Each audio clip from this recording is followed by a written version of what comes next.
Hello children, I am Vinod sir from Assam public school Tripur Sangovan Jaunpur. तो बच्चों, आज क्लास 10th का मैथमेटिक्स में कुछ बच्चों ने कुछ सवाल पूछे हैं। हालांकि हमने उसको पढ़ाया नहीं, आपको पढ़ाते तो शायद आपको आ जाता।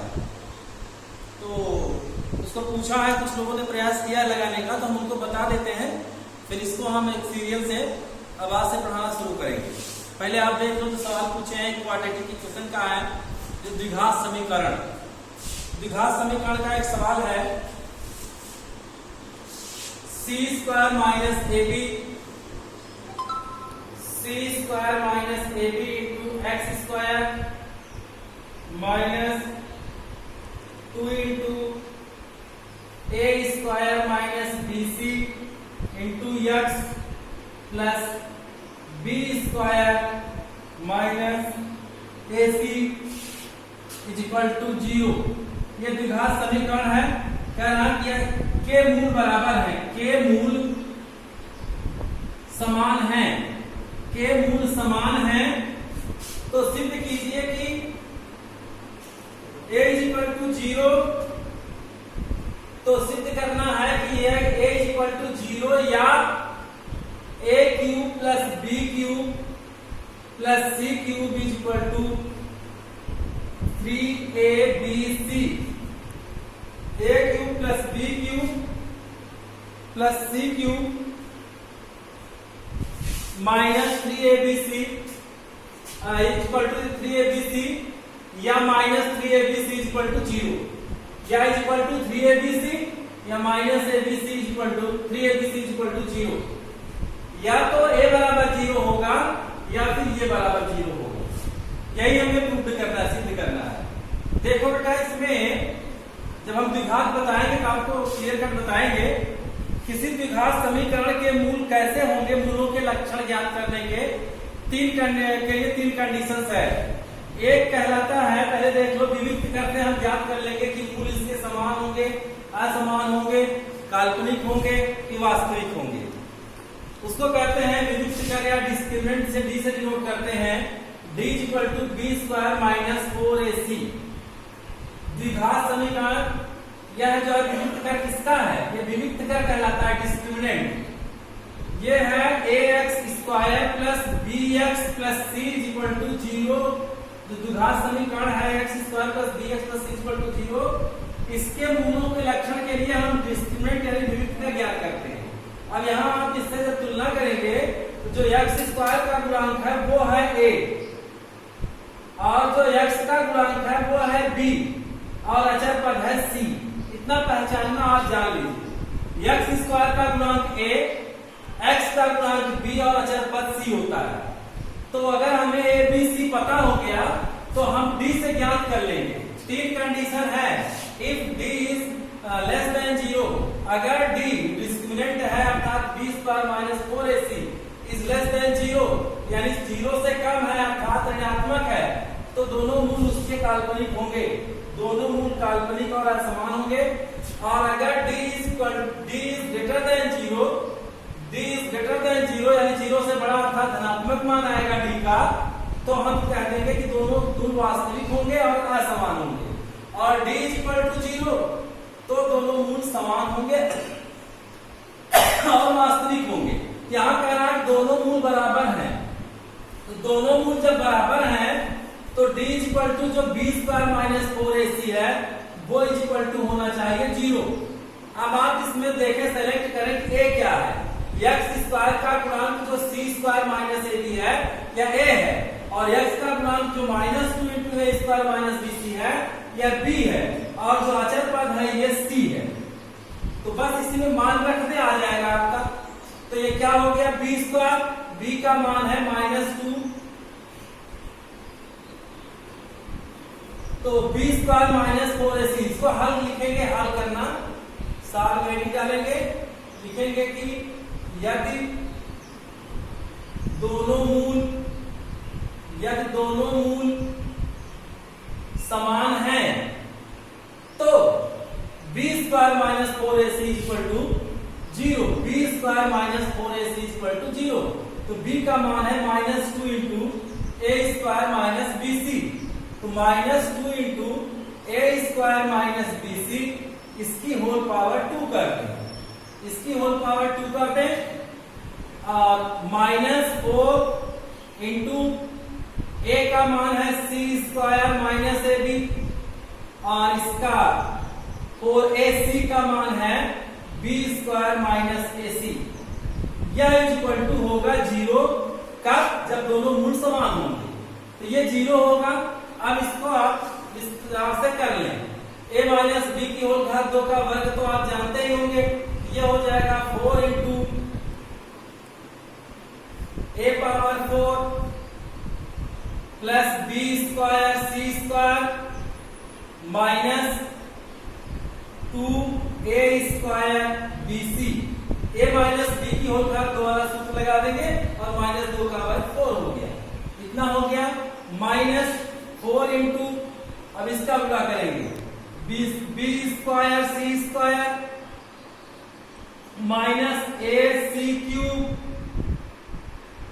माइनस ए सी क्यूब, अब माइनस ए बी का गुणा करेंगे तो minus A B cube plus A square B C, ये इसका गुणनफल हो गया। अब -4 का एक स्टेप हम गैप करें, आप अगली लाइन में लिखना, -4 का गुणा करेंगे तो इसके सब चिन्ह बदल जाएंगे, देख ही लो। अच्छा, 4a power 4 plus 4b square C square minus 8a square B C. अब -4 का गुणा करेंगे तो -4b square C square minus 4 minus minus plus हो जाएगा, गुणा करते हैं जो विपरीत चिन्ह समान चिन्ह था तो पॉजिटिव हो जाता है। 4ac cube plus 4ab cube minus 4a square BC minus 4a square BC, ये हो गया। अब देखिए यहाँ 4b square C square positive negative cancel हो गया। अब आ गया यहाँ क्या, 4a power 4 minus 8a square BC और यहाँ 4a स्क्वायर बीसी, तो -8 में -4 जुड़ जाएगा, हो जाएगा -12a स्क्वायर बीसी। यहां बराबर 0 लिखिए, बराबर 0। हाँ 12 हो गया, ये इसको लिख ही लिया, ये दोनों जोड़ लिए। अब बचा क्या यहाँ, 4a स्क्वायर 8 और 4, ये जुड़ गया ये दोनों। अब बचा कितना, 4ac cube plus 4ac cube plus 4ab cube is equal to 0, is equal to 0। अब देखो बेटा यहां हम अगर कॉमन ले लें 4a कॉमन ले लें तो यहां बच गया a cube minus 3abc plus c cube plus b cube is equal to 0। अब देखिए यहां ऊपर हम मिटा देते हैं,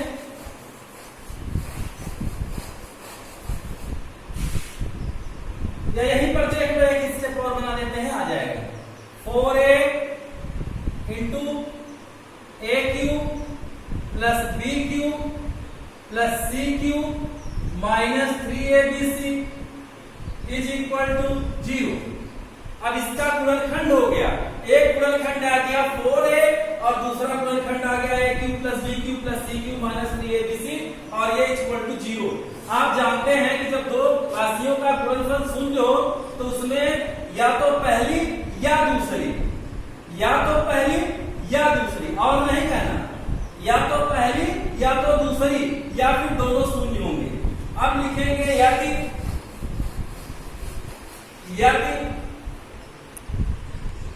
4a इक्वल टू 0 तो a इक्वल टू 0, ये बराबर 0/4 करेंगे 0 हो जाएगा, एक बात हो गई।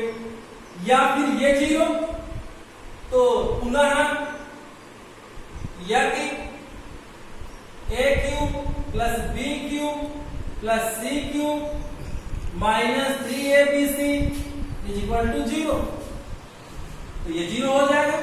या a cube plus B cube plus C cube बराबर 3abc।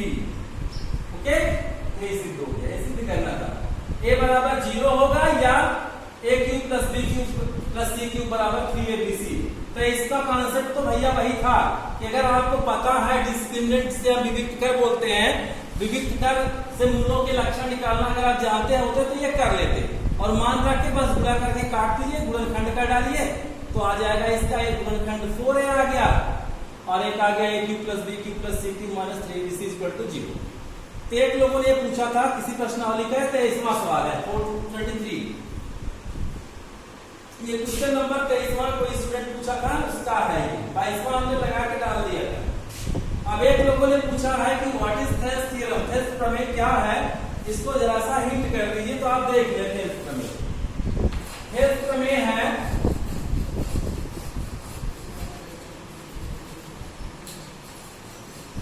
ये प्रमेय पढ़ाएंगे आपको, आज पढ़ा भी दे रहे हैं डिटेल में, लेकिन सीरियल से पढ़ाएंगे तो ज्यादा समझ में आएगा। आज देख लो तो कर लेना, नहीं तो हम सीरियल से पढ़ाएंगे, जितना छोटा है तक वो सब सीरियल से पढ़ाएंगे, वहां भाग दौड़ न करिए। थेल्स प्रमेय कहती है यदि किसी त्रिभुज की एक भुजा के समांतर कोई रेखा खींची जाए तो शेष दोनों भुजाओं को जहां पर वो मिलेगी समान अनुपात में विभाजित करेगी। यदि किसी त्रिभुज की एक भुजा के समांतर एक रेखा खींची जाए, दिया है त्रिभुज ABC, ABC कह रहा है कि यदि किसी त्रिभुज की एक भुजा के समांतर एक रेखा खींची जाए तो शेष दोनों रेखाओं को जिन बिंदुओं पर मिलती है वो बिंदु से समान अनुपात में विभाजित करते हैं। तो दिया है त्रिभुज ABC जिसमें एक रेखा D खींची गई है जो BC के समांतर है, एक रेखा D खींची गई है जो BC के समांतर है और यह AB को D पर तथा AC को E पर मिलती है। दिया है में आप लिख देंगे, प्रमेय तो आपने सुनी नहीं है, यदि किसी त्रिभुज की एक भुजा के समांतर कोई रेखा खींची जाए जिससे दोनों भुजाओं को समान अनुपात में विभाजित करती है। थेल्स प्रमेय है, यह आधारभूत प्रमेय है समरूपता का, ऐसा भी कहते हैं लोग। तो दिया है त्रिभुज ABC में D समांतर BC, D समांतर BC दिया है, सिद्ध करना है, सिद्ध करना है जो अनुपात इसका बनेगा, जो D इसको AB पर मिल रहा है, AB D पर मिल रहा है, तो AD बटे BD इसका अनुपात हो जाएगा। सिद्ध करना है AD बटे BD बराबर AE बटे C, AE बटे C। तो आपको कक्षा 9 में दो बातें बताई गई हैं, अगर वो दोनों बातें आपको आ जाएंगी तब तो आपको ये समझ में आ जाएगा। वो दोनों बातें आप ध्यान से सोच लीजिए। एक तो है त्रिभुज का क्षेत्रफल बराबर होता है आधार गुणे ऊंचाई बटे 2, और त्रिभुज का क्षेत्रफल बराबर आधार गुणे ऊंचाई बटे 2। तो आधार कोई भुजा आप मान सकते हैं अपनी आवश्यकता के हिसाब से, लेकिन ऊंचाई जो बनेगी, जो आप आधार मानेंगे, उसके सम्मुख शीर्ष से आधार पर डाला गया लंब। अब यह लंब जो है न्यून कोण त्रिभुज है तो उसमें अंदर पड़ेगा, अगर अधिक कोण त्रिभुज है तो बाहर पड़ेगा, समकोण त्रिभुज है तो लंब ही हो जाएगी ऊंचाई। तो ये एक चीज आपको पता होना चाहिए। और एक और बात बताई गई थी कि कहीं आधार था, आधार के समांतर रेखा के अंतर्गत अगर दो त्रिभुज स्थित है तो क्षेत्रफल में बराबर होते हैं। ये दो बातें अगर आप जानेंगे तो ये प्रमेय बहुत आपके लिए हलवा हो जाएगा। तो देखिए हम रचना करते, थोड़ी सी कंस्ट्रक्शन कर लेते हैं। रचना में वही ऊंचाई बनाएंगे त्रिभुजों की। बिंदु E से AB पर लंब डाला, बिंदु E से AB पर लंब EF खींचा, लंब EF लंब खींचा। यह EF जो है इस त्रिभुज की ऊंचाई हो जाएगी अगर आधार AD मानेंगे। और एक बात कह रहा है कि B और DC को मिलाया, तो B और DC को जो मिलाया कह रहा है तो बी को मिला देते हैं, डीसी को थोड़ी देर बाद मिलाएंगे, जिससे आपको समझने में कठिनाई नहीं। तो रचना लिख लें आप। रचना में लिखेंगे बिंदु ई से ए बी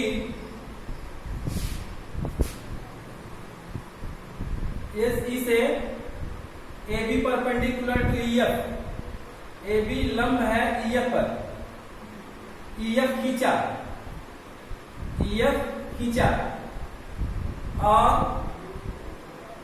बी तथा सीडी को मिलाया, बी तथा सीडी को मिलाया।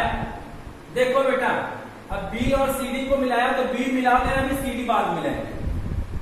मान लो मिला दिया गया, लेकिन थोड़ी देर बाद मिलाएंगे, आपको इससे भ्रम न हो।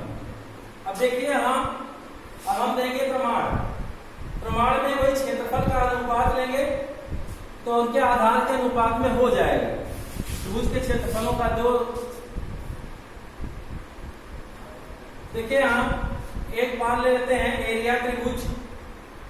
प्रमाण में एरिया त्रिभुज एडीई, एरिया त्रिभुज एडीई लेंगे, ये वाला त्रिभुज, इसका आधार एडी मानेंगे तो इसका ईएफ ऊंचाई हो जाएगी।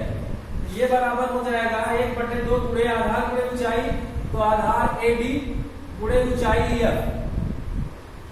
और पुनः ले लेते हैं एरिया त्रिभुज बीडी, एरिया त्रिभुज बीडी बराबर 1/2 गुणे आधार बीडी गुणे ऊंचाई, इसकी भी ईएफ ही होगी। देख लीजिए यहां, अगर कोई अधिकोण त्रिभुज है, कोई अधिकोण त्रिभुज है, इसके सिर से जो लंब डाला जाएगा वो बाहर पड़ेगा, तो ये इसकी ऊंचाई हो जाएगी, तो इसकी ऊंचाई भी एएफ हो जाएगी। इस त्रिभुज की ऊंचाई एएफ ईएफ हो जाएगी, ईएफ। अब देखिए यहां एरिया त्रिभुज एडी बटे एरिया त्रिभुज बीडी, बीडी बराबर 1/2 एडी गुणे ईएफ बटे 1/2 गुणे बीडी गुणे ईएफ। ये देखिए कब गया 1/2 ईएफ ईएफ आ गया बराबर एडी बटे बीडी। ये हम संबंध एक मान लेते हैं।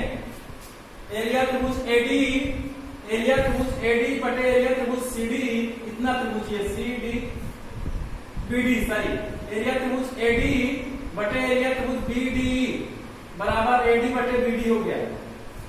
अब इसी प्रकार हम कह सकते हैं, अब फिर अगर हम डी से इस पर लंब डाले होते, डी से ए पर लंब डीजी डालते होते, तो ए गुणे डीजी बटे 2 हो जाता है एडी का क्षेत्रफल। और अब यहां हम सीडी खींच लेते हैं, और जो सीडी का क्षेत्रफल बनता वो उसका भी ऊंचाई डीजी ही बनती, तो सी गुणे डीजी बटे 2 हो जाता। फिर बटे करते तो 1/2 से 1/2 और डीजी से डीजी कट जाता, आ जाता है 1/c। तो अब इतना लिखना नहीं है, केवल आपको सीधे सीधे लिख देना। इसी प्रकार सिद्ध कर सकते हैं,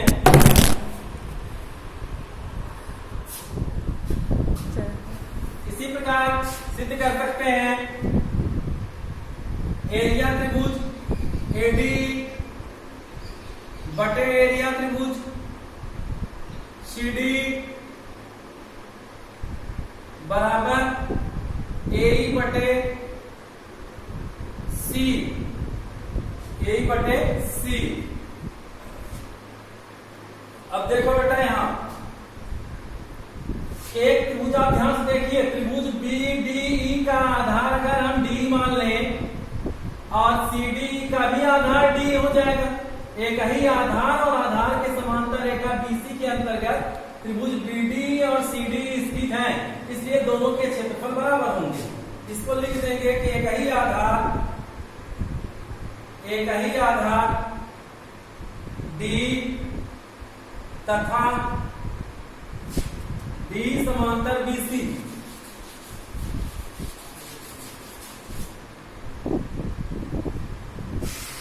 एक ही आधार